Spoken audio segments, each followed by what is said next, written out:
आजको भिडियोमा हामी कक्षा 12 को marriage as a social institution भन्ने एस्सेको बारेमा कुरा गर्न गइरहेका छौँ। यस एस्सेका राइटर हुन् स्टेफेन एल लक। उनी एकजना रिसर्चर हुन्, अथर हुन्, सामाजिक विषयहरूको बारेमा उनले लेख्ने गर्छन् र उनी एकजना कमनवेल्थ प्रोफेसर हुन्। यहाँ कमनवेल्थको बारेमा बुझ्नुपर्छ। पहिला सुरुमा एउटा ब्रिटिसवाला कमनवेल्थ हुन्छ, त्यसमा चाहिँ ब्रिटेन र ब्रिटेनको हिस्ट्रीसित रिलेटेड अरू देशहरू, इन्डिया लगायतका देशहरू, तिनीहरूले चाहिँ सँगै मिलेर विकासको लागि भनेर काम गरिरहेका छन्। जस्तो अब साउथ एसियामा सार्क छ नि, त्यस्तै उनीहरूको सङ्गठन छ एउटा। त्यसमा उनीहरूले जस्तै अब कमनवेल्थ गेम्स गराउँछन्, फिल्महरूमा पनि सुनिरहेको हुन्छ, अथवा गेममा यस्तो मेडल पायो भनेर, कमनवेल्थ गेममा मेडल पायो भनेर, त्यो वाला ब्रिटिस कमनवेल्थ हो। यो कमनवेल्थ भनेको भर्जिनिया, म्यासाचुसेट, यो स्टेटहरू युएसए को, यिनीहरू मिलेर चाहिँ त्यहाँनिर एउटा सङ्गठन बनाएका छन् रे। त्यहाँ एउटा रिसर्चिङ प्रोफेसरलाई कमनवेल्थ प्रोफेसर भनेर एउटा स्पेसल पोस्ट दिएर उनलाई राखिएको थियो। उनी भर्जिनिया युनिभर्सिटीमा सोसियोलोजी पढाउने गर्छन् अमेरिकाको। उनले गर्ने रिसर्चहरू भनेको यस्तै सोसियल कजहरूमा, म्यारिज कसरी स्ट्रङ बनाउने, डाइभोर्स रेटहरू कसरी कम गर्ने भन्ने बारेमा हुन्छ अरे। त्यस्तै उनले प्राइभेसी रिलेटेड कुराहरू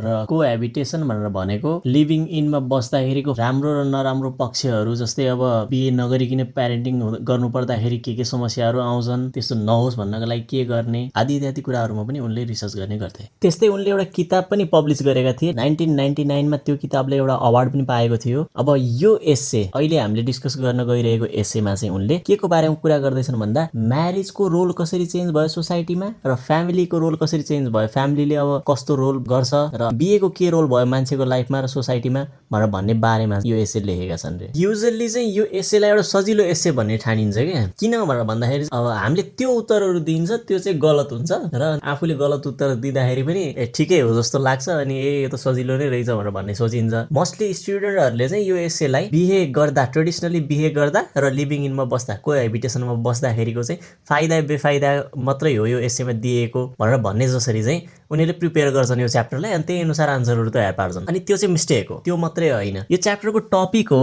marriage as a social institution भनेपछि हाम्रो मेन मन्त्र नै, हाम्रो मेन एम नै, अब्जेक्टिभ नै, हाम्रो थेसिस स्टेटमेन्ट चाहिँ यो एस्सेमा म्यारिज चाहिँ कसरी सोसियल इन्स्टिट्युसन हो भनेर भन्ने बारेमा हो कि। पहिलो प्याराग्राफमा इन्ट्रोडक्सन भयो, त्यसपछिका हरेक प्याराग्राफहरूले यो कारणले गर्दाखेरि म्यारिज इन्स्टिट्युसन हो है, यो कारणले गर्दा हो है, यो कारणले गर्दाखेरि हो है भनेर अलग अलग प्याराग्राफमा भनिरहेको छ क्या। त्यो चिजलाई हामीले नोटिस गर्दैनौँ। कोहेबिटेसनको बारेमा जहाँ डिस्कस गरिएको छ त्यो किन दिएको भनेर भन्दाखेरि चाहिँ लिभिङ इनले इन्स्टिट्युसनको काम यो कारणले गर्दैन है, त्यसैले चाहिँ म्यारिज नै एउटा सोसियल इन्स्टिट्युसन हो भनेर भन्नको लागि मात्रै त्यहाँ 2-3वटा कोहेबिटेसनको चाहिँ इक्जाम्पल दिएको छ। नत्र भने ओभरअल च्याप्टरले नै म्यारिज कसरी चाहिँ सोसियल इन्स्टिट्युसन हो भन्ने कुरालाई प्रुभ गर्न खोजिरहेको छ। यो कुरालाई बुझेर पढियो भने बल्ल चाहिँ अनि त्यो सेन्स जुन राइटरले दिन खोजिरहेका छन् त्यसलाई बुझिन्छ। हामीले चाहिँ फरक तरिकाले पढ्छौँ, यसलाई डिफरेन्स हो कि ट्रेडिसनल म्यारिज र कोहेबिटेसनको भन्ने किसिमले पढ्छौँ। त्यस्तै यसले गर्दाखेरि आन्सरहरू पनि डिफरेन्ट आउँछन्। क्वेसनको आन्सर दिने बेलामा, नेटमा खोज्ने बेलामा पनि गलत आन्सरहरू छरिरहेको मैले देखेँ। अलिकति एक्सर्साइजहरू कस्तो खालको छ नेटमा भइरहेको भए धेरै डिस्कस गर्नु पर्दैन भन्ने सोचेर हेर्दाखेरि पनि, र स्टुडेन्टहरूले क्लासमा कपीमा लेखेर लिएर आएको आन्सरहरू पनि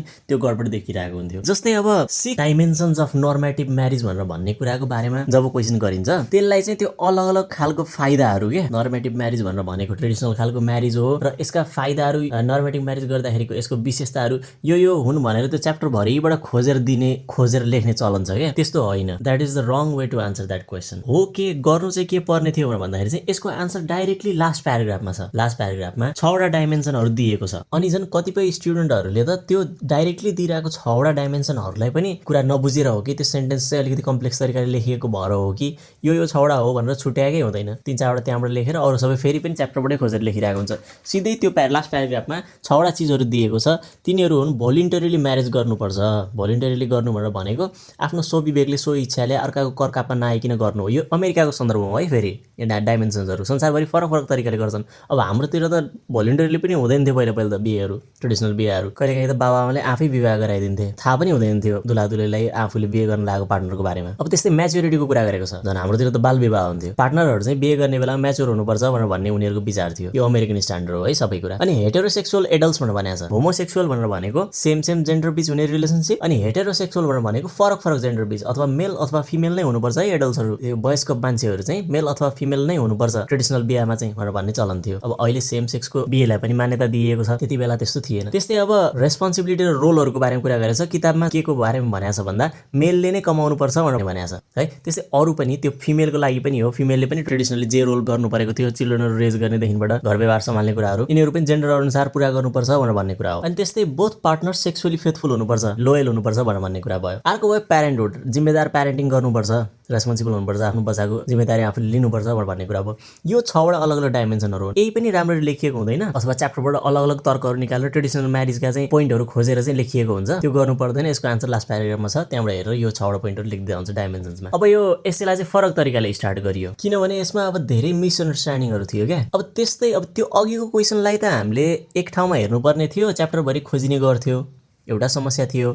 अब यहाँ अर्को क्वेसन छ एउटा जसको आन्सर चाहिँ हामीले पहिलो प्याराग्राफमा नै खोजिन्छ क्या, एकै ठाउँमा छ कि भने जसरी पहिलो प्याराग्राफमा खोजिन्छ, तर त्यो चाहिँ यस्तो खालको क्वेसन हो जसको आन्सर चाहिँ च्याप्टरभरि खोज्नुपर्ने हुन्छ। How is marriage a social institution भनेर सोध्यो भने, अथवा marriage is a social institution how explain, यस्तो टाइपको क्वेसन हुन्छ नि, कसरी चाहिँ सोसियल इन्स्टिट्युसन भयो भनेर भन्ने कुरामा चाहिँ हो। त्यो खालको क्वेसन यदि लङ आन्सरमा सोध्यो भनेर भने चाहिँ हामीले चाहिँ त्यसलाई चाहिँ एक ठाउँमा खोजेर एक सेन्टेन्समा दिन खोज्ने होइन कि त्यो आन्सरलाई चाहिँ पुरै च्याप्टर नै त्यसैको बारेमा हो भन्न त यहाँ भनेको छ। म्यारिजले एउटा कल्चरल प्याटर्न फलो गर्छ र अरू सोसियल इन्स्टिट्युसनहरू जस्तै एजुकेसन, इकोनोमी, पोलिटिक्सहरूलाई पनि म्यारिजले प्रभाव पार्छ, अथवा म्यारिजमा चाहिँ ती चिजहरूको प्रभाव पर्छ, तिनीहरू एकअर्कामा रिलेटेड हुन्छन् भनेर त भनेको छ पहिलो प्याराग्राफमा। But that is not enough for answer. च्याप्टरको सबै बाँकी प्याराग्राफहरूले नै कसरी इकोनोमिक कुराले गर्दाखेरि इन्स्टिट्युसन भयो त म्यारिज, कसरी चाहिँ पोलिटिकल कुराले गर्दाखेरि, अथवा कसरी एजुकेसनवाला कुराले गर्दाखेरि, अथवा कसरी रिलेसनसिपवाला कुराले गर्दाखेरि म्यारिज चाहिँ इन्स्टिट्युसन भयो भन्ने कुरा गरेको छ क्या। त्यसैले एकै ठाउँमा खोज्ने होइन यसको आन्सर चाहिँ। मैले क्लासमा एकचोटि रिडिङ टेक्निक्समा स्क्यानिङ र स्किमिङ टेक्निकको बारेमा कुरा गरेको थिएँ। स्क्यानिङ भनेको आफूलाई चाहिएको इन्फर्मेसन एक्सट्र्याक्ट गर्ने हो, स्किमिङ भनेको पुरै च्याप्टर बुझ्ने अनि त्यसको चाहिँ थिम निकाल्ने हो भनेर। अघिको नर्मेटिभ म्यारिजको 6वटा डाइमेन्सनहरू भन्ने क्वेसनको आन्सर चाहिँ स्क्यान गरेर निकाल्ने हो। ट्याक्क एउटा प्याराग्राफमा छ, त्यहाँबाट स्क्यान गर्यो, त्यहाँ पढ्यो सर र अनि त्यो आन्सरलाई त्यहाँ भेटिन्छ, ट्याक्क टिक लगाएर निकाल्यो। तर म्यारिज अ सोसियल इन्स्टिट्युसन भन्ने टाइपको क्वेसन आयो भने यो क्वेसनको आन्सर चाहिँ त्यहाँ ट्याक्क खोजेर निकाल्ने होइन क्या, यसलाई चाहिँ स्किमिङ गर्ने हो, पुरै च्याप्टर पढ्ने र त्यहाँबाट चाहिँ आइडियाहरू अब्जर्भ गरेर निकाल्ने हो। जस्तै राइटरको पहिलो तर्क चाहिँ के छ भन्दा म्यारिड कपलले चाहिँ एउटा अन्डरस्टुड प्रिन्सिपलहरू भनेको पहिल्यैदेखि फिक्स भइसकेको सिद्धान्तहरू फलो गर्छन् रे क्या। भनेको एउटा इन्स्टिट्युसन एउटा सिस्टम भयो। इन्स्टिट्युसन भनेको संस्था मात्रै हुँदैन, संस्थागत भनेर भन्ने तरिकाले त नेपालीमा शब्द प्रयोग गरिन्छ, तर चाहिँ यो व्यवस्था यदि एउटा सिस्टम भएको भए चाहिँ यो सिस्टम चल्नको लागि एउटा निश्चित प्रिन्सिपलहरू चाहियो नि, रुल्सहरू चाहियो नि। म्यारिजमा चाहिँ त्यो रुल छ। म्यारिजमा चाहिँ कसले के रोल गर्ने हो, पिताको रोल के हुन्छ, माताको रोल के हुन्छ, अनि विवाहित जोडीको रोल के हुन्छ, पतिको रोल के हुन्छ, पत्नीको रोल के हुन्छ, त्यहाँ वरिपरिका साथी सम्बन्धीहरूको नातागोताको रोल के हुन्छ, त्यो पहिले नै फिक्स हुन्छ। त्यही अनुसारमा मान्छेहरूले काम गर्छन्, त्यसैले चाहिँ यो इन्स्टिट्युसन हो भनेर पहिलो तर्क दिएका छन्। अब यदि लिभिङ इनलाई कम्पेयर गर्ने हो भने त त्यहाँ कसको रोल के हुने, कसको बाबाले मम्मीले के गर्ने हो, कसले जिम्मेदारी लिने भन्ने कुरा फिक्स हुँदैन नि त। त्यसैले त्यो चाहिँ इन्स्टिट्युसन होइन भनेर जोड्न मिल्छ कि पछि त्यो कुरा आउँछ। यहाँ पहिलोमा चाहिँ एभ्री प्याराग्राफले कसरी चाहिँ इन्स्टिट्युसन हो भनेर भन्ने कुरा गरेको छ। त्यसपछि अगाडि जाउँ।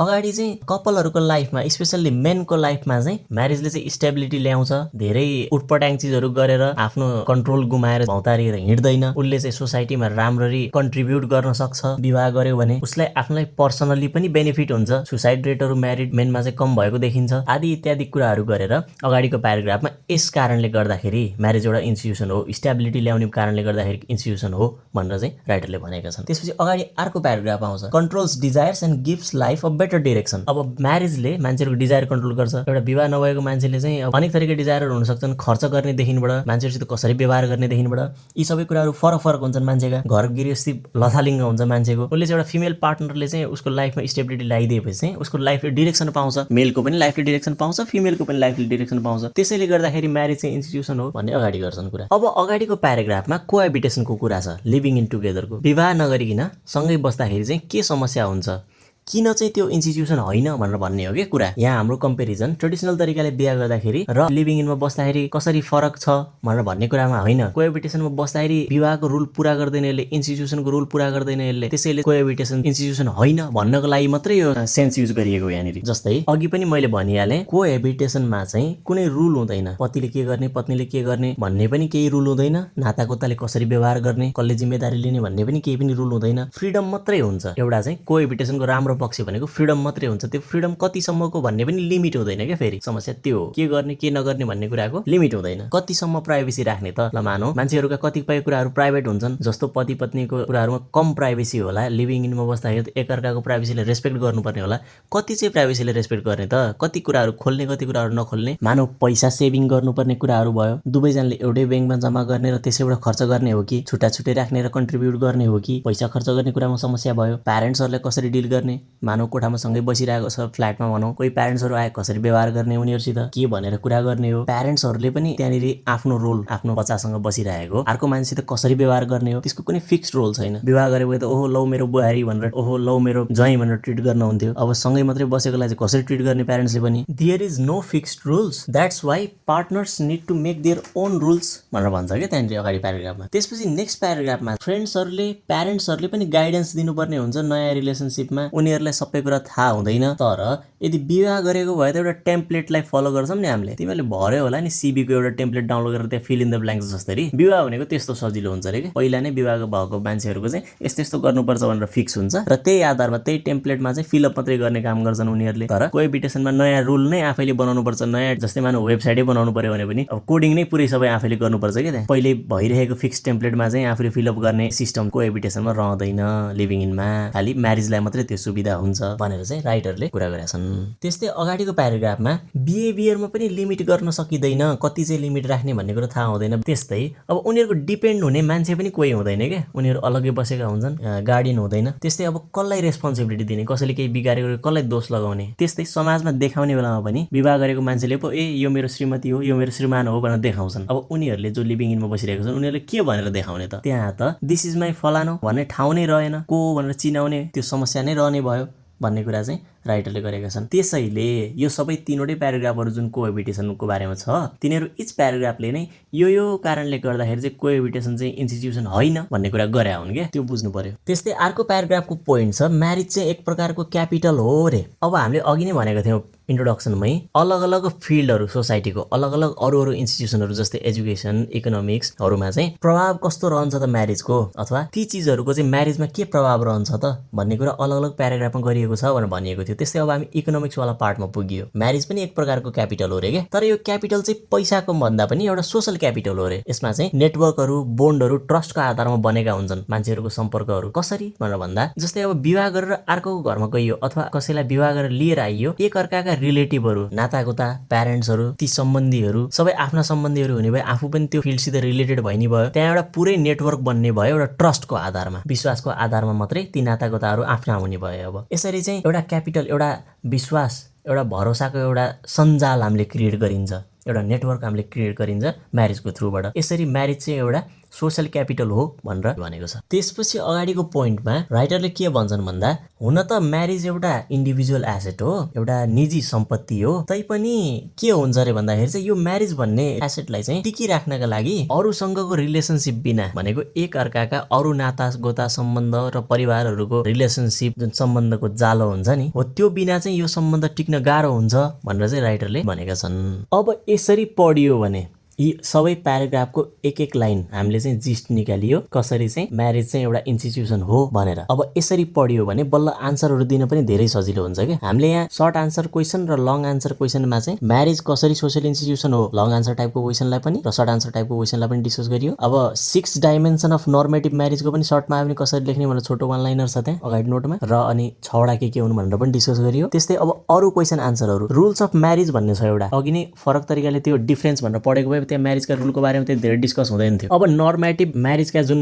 विशेषताहरू छन्, अमेरिकामा चाहिँ यस्तो थियो भन्नेवाला हो, त्यसबाट पनि अलिअलि म्यारिजका रुलहरू टिपेर अरू च्याप्टरबाट इन्क्लुड गरेर त्यसलाई पनि खोजेर गर्न सकिन्छ। जस्तै अब म्यारिजको रुलहरू भनेर भन्दाखेरि चाहिँ सोसाइटी अथवा कल्चरल ललाई चाहिँ फलो गरेको हुन्छ एउटा रुल भयो। अब कतिपय कल्चरहरूमा चाहिँ लाइफ लङ रिलेसनसिप हो म्यारिज भनेर भनिएको हुन्छ, त्यसैले फेथफुलनेस। त्यस्तै प्यारेन्टहुड पनि अर्को रुल हो, प्यारेन्ट बनिदिनु पर्यो भन्न आउँछन् क्या मान्छेहरूले, त्यसलाई पनि एउटा म्यारिजको रुलमा चाहिँ राख्न सकिन्छ। त्यस्तै अगाडिको क्वेसन क्वेसनहरुलाई हेरौँ what is the central problem of modern society भनेर भन्ने छ यसको आन्सर चाहिँ सिधै सेकेन्ड पेजको सेकेन्ड प्याराग्राफमा दिइरहेको छ डाइरेक्टै मान्छेहरु चाहिँ धेरै वेल बिङ कम्फर्ट लग्जरी यस्तो कुराहरुमा आफ्नो सेल्फ कन्ट्रोल बाँधेर राख्न नसक्ने भइसकेको छ रे के त्यो चाहिँ सेन्ट्रल प्रब्लम भयो रे र विवाह बन्धनमा बाँधिसकेपछि ती कम्फर्ट रिलेटेड कुराहरु यी कुराहरुमा अब मान्छेले सेल्फ कन्ट्रोल गर्न सिक्छ रे भनेर राइटरले लेखेका छन् त्यस्तो नहुन पनि सक्छ त राइटरले त्यस्तो भनेका छन् त्यसैले मान्दिनु पर्यो यसैमा कसैले चाहिँ यस्तो किन हो भनेर सोध्यो भने राइटरको अनुसार भनेर लेख्ने हो के त्यहाँ आफ्नो गफ दिन पाइदैन सकेसम्म नदिएको राम्रो हुन्छ चित्त बुझेन भने पनि त्यस्तै अब मेनलाई चाहिँ म्यारेजले कसरी म्याटर गर्छ भनेर भन्ने कुरा छ